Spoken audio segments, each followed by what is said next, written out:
تو بالآخر P D M نے فیصلہ کر دیا. وہ تمام ایمبیگوٹی، ابہام، گم و گو کی کیفیت دور ہو گئی، اور اب یہ فیصلہ کر دیا گیا ہے کہ اراکین جو پی ڈی ایم کی جماعتوں کا حصہ ہیں اور پارلیمنٹ سے بھی منسلک ہیں، 31 دسمبر تک ہیڈ لائنز کے مطابق استعفے اپنے دے دیں گے. اور استعفے دینے سے مراد یہ نہیں ہے کہ وہ مستعفی ہو جائیں گے، وہ اپنے استعفے جمع کروائیں گے، اپنی پارٹی ہیڈز کے حوالے کریں گے، اور اس کے بعد ڈیسائیڈ کریں گے کہ ان کو حتمی طور پر ان سے کرنا کیا ہے. ریلیوں اور مظاہروں کا بھی شیڈیول آج بننا ہے، شٹر ڈاؤن کا بھی فیصلہ آج ہونا ہے. اس کے اوپر جو پارٹیاں ہیں وہ بڑی خوشمی ہیں اور جوش و خروش کے ساتھ بھی بات کر رہی ہیں. آپ کے حوالے کرتے ہیں ایسی کوئی نہیں بات نہیں، ایسی باتیں نہیں ہوئی. یہ جو آپ نے باہر چلائی نہ جانے آپ کو کس نے کہا. سیدھی سادی بات ہے کہ فیصلہ جو ہوا مولانا صاحب نے سنایا. کل شیڈول کا تفصیل سے فیصلہ اسٹیئرنگ کمیٹی میں ہوگی، اور استعفوں پہ بھی بات ہو گئی، یعنی شٹر ڈاؤن پہ بھی بات ہوگی، پیا جام پہ بھی ہو گئی، جلسوں پہ بھی ہو گئی.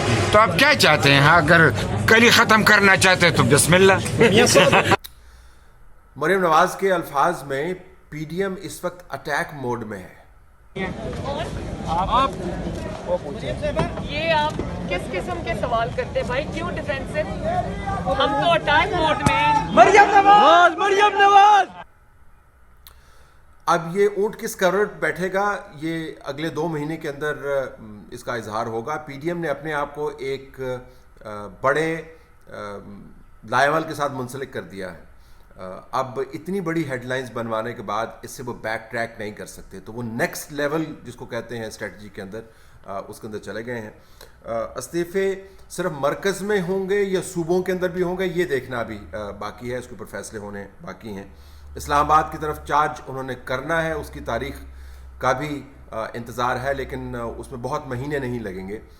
وہ جلد ہی تاریخ آپ کے سامنے لے آئیں گے. عمران خان صاحب اس کے اوپر بہت غصے میں ہیں، اور وہ کہہ رہے ہیں کہ ان کے خلاف بیرونی طور پر سازش کی جا رہی ہے. اس کے اوپر میں ابھی آتا ہوں. سازش کا جو پہلو ہے بڑا دلچسپ ہے، لیکن پہلے اس بات کو بھگتا لیں کہ یہ پی ڈی ایم کی جو ڈائریکشن ہے وہ کیا ہے. مولانا فضل الرحمان کا یہ بیان تو آپ کے سامنے ہے کہ الیکشن کے اندر دھاندلی کرنے والے جو ہیں ان کے سیاسی ریڈار کے اوپر ہیں. اور آپ نے یہ بھی شاید Khaqan Abbasi ex prime minister کا بیان دیکھ لیا ہوگا، جس میں انہوں نے کہا کہ حکومت نہیں، سیاست پر اثر انداز ہونے والے اداروں سے بات ہوگی. تو جب سینیٹر شبلی فراز یا حماد اظہر یا دوسرے لوگ جو ہیں وہ بات کرتے ہیں، وہ اس تمام معاملے کے اندر بیسیکلی ضمنی کردار ہیں، وہ مارجنز کے اوپر ہیں. یہ ایشو ان کا نہیں ہے، اور نہ ہی وہ اس کو ٹیکل کر سکتے ہیں. ایک لیول کے اوپر یہ ایشو میں آپ کو بتا دوں عمران خان کا بھی نہیں ہے، اگرچہ عمران خان اس تمام ایکویشن کے اندر، جس میں ایک طرف اپوزیشن ڈٹی ہوئی ہے کہ انہوں نے حکومت کو گرانا ہے اور نئے انتخابات کروانے ہیں، اور دوسری طرف عمران خان کہہ رہے ہیں کہ میں زمین نہیں چھوڑوں گا، ان کو این آر او نہیں دوں گا، یعنی ان کے خلاف کیسز جو ہیں وہ میں بند نہیں کروں گا. یہ ایکویشن عمران خان کے گرد نہیں گھومتی، اگرچہ اس کا اہم کردار ہے. وہ اصل میں پی ڈی ایم بات کر رہی ہے پاکستان کے army chief general Qamar Bajwa کے ساتھ، اور پاکستان کے D G I S I general Faiz Hamid کے ساتھ. تو جب وہ کہتے ہیں کہ وہ لوگ جو اثر انداز ہوتے ہیں انتخابات کے اندر کے اوپر، اور وہ قوتیں جو اس حکومت کو چلا رہی ہیں، تو بنیادی طور پر نام لیے بغیر وہ یہی بات کر رہے ہیں. اب میرے خیال میں اگلے چند ہفتوں کے اندر آپ کو یہ باتیں جو اس وقت میں اسٹیج میں کر رہا ہوں کھلے عام ہوتی ہوئی سنائی دیں گی، کیونکہ اب اس نقطے کے اوپر یہ تمام بحث آن پہنچی ہے کہ جس کے بعد عمران خان چونکہ ایک پارٹی ہیں اس تمام معاملے کا، دوسری طرف اپوزیشن جماعتیں موجود ہیں، دونوں میں گھمسان کا رنگ پڑا ہوا ہے، اور پارلیمان اور نظام حکومت جو ہے آپ کو عملاً یا تو لڑکتا ہوا نظر آ رہا ہے یا مفلوج ہوتا ہوا نظر آ رہا ہے. ملک ایسے نہیں چل سکتا.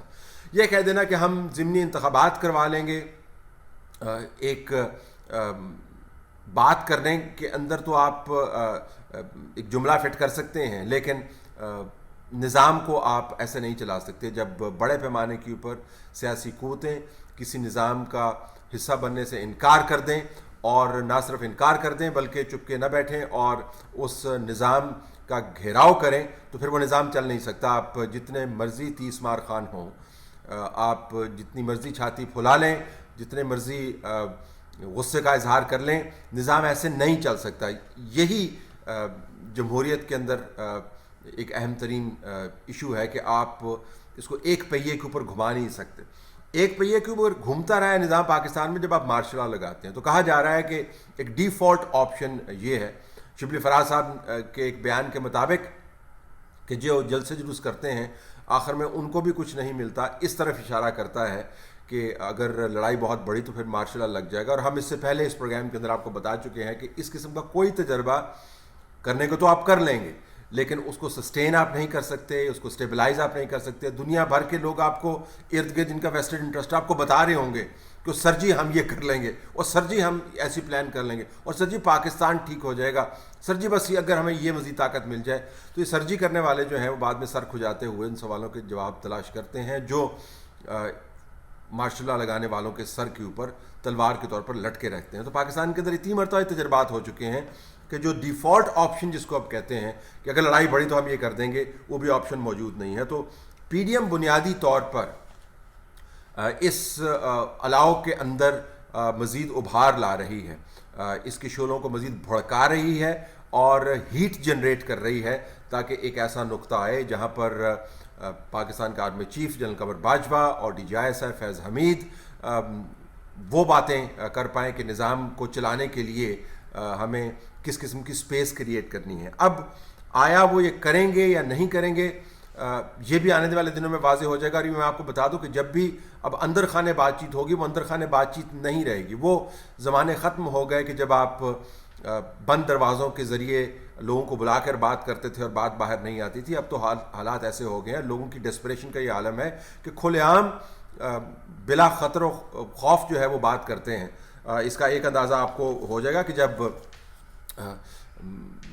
جسٹس قاضی فائز عیسیٰ کی بیگم نے جج صاحبان کے سامنے بات کی کہ جی صرف میرے جو خاندان کے اثاثے ہیں انہی کو آپ کیوں ڈسپلے کرتے ہیں, تمام جج صاحبان اور تمام جرنیل جو ہیں ان کے اثاثے بھی آپ ڈسپلے کریں.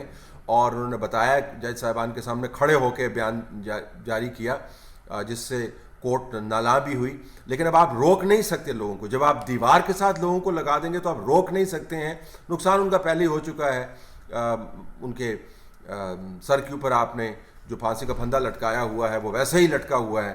تو لوگوں کو جب آپ دیوار کے ساتھ لگا دیتے ہیں تو پھر وہ بات کرنے سے چوکتے نہیں ہیں اور نام لینے سے بھی نہیں چوکتے. تو آنے والے دنوں میں جب یہ ہیٹ بڑھے گی تو ظاہر ہے فوج کا سربراہ جو ہے اس کے حوالے سے بھی باتیں ہوں گی, ظاہر ہے ڈی جی آئی ایس آئی جو ہیں ان کے حوالے سے بھی باتیں ہوں گی. تو یہ اندر خانے جو مقتدر حلقوں کے ہم نام لیتے رہتے ہیں وہ نام جو ہیں حقیقی ناموں میں تبدیل ہو جائیں گے, اور پھر یہ بات ہوگی کہ نیگوشیشنز کیسے چلنی چاہیے. عمران خان سامنے رہ کر یہ بات چیت کر سکتے ہیں, لیکن عمران خان اس موڈ میں نہیں ہے. تو جو پردہ رکھنے والی سیاسی قوت ہے جو یہ بات چیت کر سکتی ہے تاکہ پس پردہ قوتیں پس پردہ ہی رہیں, وہ پردہ رکھنے پر تیار نہیں ہے, وہ بات کرنے کو تیار نہیں ہے. تو براہ راست پھر پی ٹی ایم کو بات چیت جو ہے وہ فوج کے سربراہ اور آئی ایس آئی کے سربراہ کے ساتھ بھی کرنی ہوگی. تو آنے والے دنوں میں آپ یہ خیال رکھیں کہ معاملات کھل کے سامنے آئیں گے. پی ڈی ایم نے اپنے آپ کو کمٹ کر لیا ہے ایک پوزیشن کے حوالے سے, پی ڈی ایم کے ساتھ حکومت وقت کے سربراہ عمران خان نے اپنے آپ کو کمٹ کر لیا ایک پوزیشن کے ساتھ, اور فوج کے سربراہ جنرل قمر باجوہ اور D G I S I general Faiz Hamid ظاہر ہے اس تمام ایکویشن کے اندر بہت عرصے تک نام لیے بغیر ان کے حوالے نہیں استعمال ہوں گے, نام کے ساتھ حوالے استعمال ہوں گے کہ ہم ان سے بات کر رہے ہیں, ہم یہ نیگوشیشنز کر رہے ہیں, اور میٹنگز کی تفصیل بھی جو وہ بھی پھر باہر آیا کرے گی. تو میرے خیال میں آنے والے دن پاکستان میں نیوز کے اعتبار سے بہت ہی دلچسپ ہوں گے. میں ذرا واپس آنا چاہوں گا, عمران خان صاحب نے فرمایا کہ ان کے خلاف بیرونی طور پر سازش ہو رہی ہے, اور اتحاد ہے ممالک کا جو اپوزیشن کو سپورٹ کر رہا ہے اور ان کو گرانے کے چکر میں ہے. تو ظاہر پھر سوال اٹھتا ہے کہ کون سا اتحاد ہو سکتا ہے, اور اس کے ساتھ یہ بھی بیان منسوب کیا گیا کہ وہ لوگ یہ بھی چاہتے ہیں, وہ ممالک یہ بھی چاہتے ہیں کہ سعودی عرب اور ایران کے درمیان جو ہے وہ خلیج بڑھتی جائے. تو ظاہر ہے ہندوستان تو نہیں ہو سکتا, کیونکہ ہندوستان کے تو ایران اور سعودی عرب دونوں کے ساتھ بڑے اچھے تعلقات ہیں, اور وہ چاہتا ہے کہ ایکویشن جو ہے برابر کرے کہ دونوں کے ساتھ اس کا دھندا چلتا رہے. تو ہندوستان تو وہ ہو سکتا ہے پاکستان میں انتشار پھیلانا چاہتا ہو، لیکن جو یہ شرط اس کے ساتھ لگائی گئی ہے ان ممالک کو جانچنے کے لیے کہ جو عمران خان کے خلاف سازش کر رہے ہیں کہ سعودی عرب اور ایران کے بیچ وہ خلیج بڑھانا چاہتے ہیں، ہندوستان اس کیٹیگری کے اندر نہیں آتا. افغانستان تو ظاہر ہے اس کیٹیگری کے اندر بالکل نہیں آتا. افغانستان کے پاس تو اپنی مصیبت ہے بہت بڑی. ایران ظاہر ہے نہیں چاہے گا عمران خان صاحب کی حکومت کو گرانا یا ان کو بٹھانا. ایران کا انفلوئنس تو عمران خان کی حکومت میں بہت بڑا ہے. امریکہ کے ساتھ تو تعلقات آپ نے دیکھا پچھلے 4 سال میں بتایا بہت اچھے ہیں، اور ہم تو وہاں سے ورلڈ کپ جیت کے آئے ہیں اور ٹرمپ کے وائٹ ہاؤس تک ہماری ڈائریکٹ ایکسیس ہے. اور ویسے بھی امریکہ اس وقت افغانستان کے اندر پاکستان کی مدد کا طلبگار ہے، تو وہ کیوں عمران خان کو ڈی اسٹیبلائز کرے گا؟ اور خود بھی ایک ٹرانزیشن کے اندر ہے، تو اس وقت وہ سازشیں جو امریکہ سے منسوب کی جاتی تھیں وہ ہو نہیں سکتی. روس کیوں چاہے گا عمران خان کو گرانا؟ ترکی کیوں چاہے گا عمران خان کو گرانا؟ وہ تو ظاہر ارطغرل کی ڈاکومنٹریز ہم چلوا رہے ہیں، اور اردوغان صاحب باوجود تمام تر سیاسی اعتراضات کے بہت خوش ہوں گے عمران خان سے. تو پھر کون ہے؟ یو اے ای ہے، سعودی عرب ہے. بھائی ان دونوں کے سربراہان کی تو آپ گاڑیاں چلاتے رہے ہیں، ان کے ساتھ ہم کہتے ہیں کہ بڑے زبردست تعلقات ہم نے بنائے ہوئے ہیں. وہ تو ہمارے ساتھ ٹیلی فون کال کے اوپر ہمیں بتایا جاتا ہے کہ اگر عمران خان صاحب کے ساتھ ان کے ٹیلی فون کے تعلقات نہیں ہیں تو فوج کا سربراہ ان سے براہ راست بات کرتا ہے، تو بڑی دوستی ہے ان کے ساتھ. تو سعودی عرب بھی نہیں ہے، قطر بھی نہیں ہے، اس سے تو ہم گیس وغیرہ لے رہے ہیں اور معاہدے کر رہے ہیں. یو اے ای بھی نہیں ہے، انڈیا بھی نہیں ہے، افغانستان بھی نہیں ہے. چین تو ظاہر کر نہیں سکتا، چین کا تو ہم نے بڑا کام کیا ہے. امریکہ بھی نہیں ہے، ترکی بھی نہیں ہے. تو پھر وہ کون سے ممالک ہیں جو اپوزیشن کو سپورٹ کر رہے ہیں؟ برطانیہ تو ظاہر بالکل ہو نہیں سکتا. برطانیہ کس طرح ہو سکتا ہے؟ وہ تو بالکل عمران خان صاحب کے ساتھ ہے. تو وہ کون سے ممالک کا اکٹھ ہے؟ کیا اسرائیل ہو سکتا ہے؟ اسرائیل کے ساتھ ہم تعلقات مزید بہتر کرنے کی کوشش کریں. اسرائیل کیوں ایسا کام کرے گا اس حکومت کے ساتھ؟ تو وہ کون سے ممالک کا اکٹھ ہے جو عمران خان کو گرانے کی کوشش کر رہا ہے؟ اس کا جواب بہت سارے جو اچھے انٹرویو عمران خان کے ہو رہے ہیں اس کے اندر ان کو دینا چاہیے. بنیادی بات یہ ہے کہ بیرونی سازش ہو یا این آر او کی بات ہو، پی ڈی ایم کے کل کے فیصلے کے بعد یہ آپ کو مارجنز کے اوپر باتیں جاتی ہوئی نظر آتی ہیں، اور اصل جو ریئل پلے جس کو ہم کہتے ہیں اس کا آغاز ہوتا ہوا نظر آتا ہے، جس کے اندر عمران خان ایک پارٹی ہوں گے اور براہ راست جو بات ہوگی پاکستان کی اسٹیبلشمنٹ کے ساتھ، اور اسٹیبلشمنٹ کے اندر جنرل قمر باجوہ اور جنرل فیض حمید بنیادی کردار ہیں جن کے ساتھ انگیج کیا جائے گا. کس لیول پر کیا جائے گا، کیسے کیا جائے گا، ان کا رد عمل ہوگا کیا، وہ انگیج ہوں گے نہیں ہوں گے، خود وہ کین ہے یا نہیں ہے، یہ تفصیلات بعد میں آئیں گی. لیکن میں آپ کو بتا دوں جب یہ میٹنگز ہوں گی تو یہ چھپی ہوئی نہیں رہیں گی.